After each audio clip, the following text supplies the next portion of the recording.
Oui, mais les effusions ne sont pas forcément appréciées dans tous les pays. En Asie, par exemple, pour dire au revoir, on se limite à un sobre namasté. Et quand on va à l'étranger, il vaut toujours mieux se renseigner sur le langage des mains en vigueur. Tous les jours, nous nous exprimons avec nos mains sans y penser. Mais un même geste peut avoir des sens très différents selon les pays. En Allemagne, en Autriche et en Suisse, celui-ci signifie « bravo ».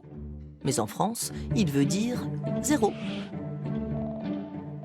Massimo Serenari, spécialiste de la gestuelle, nous guide dans cet univers complexe, en commençant par le b.a.-ba.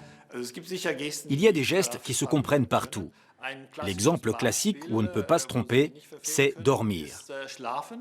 On fait ce geste et tout le monde comprend, dans pratiquement toutes les cultures du monde, ce qu'on veut dire. Jusque-là, tout va bien.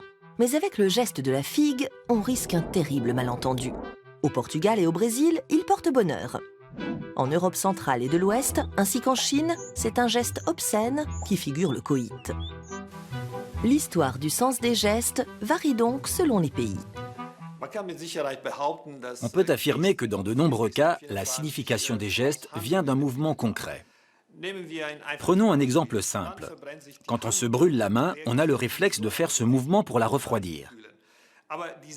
Mais avec l'expérience, un adulte peut employer exactement le même mouvement pour décrire une situation délicate et difficile. Il suffit de faire ce geste pour que tout le monde le comprenne. Le V de la victoire vient du monde militaire du Moyen-Âge.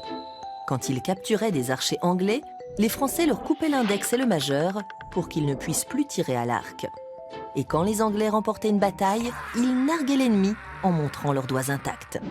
Mais attention, pour commander 2 bières dans un pub, il ne faut surtout pas employer ce geste avec la paume tournée vers soi.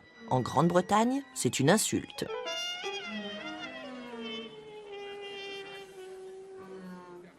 Vous connaissez certainement ce salut employé dans une célèbre série télévisée. Mais saviez-vous qu'à l'origine, il s'agit d'un ancien signe juif symbolisant la paix? Le code des gestes ne varie pas seulement d'un pays à l'autre. Des nuances peuvent aussi exister à l'intérieur d'un même pays.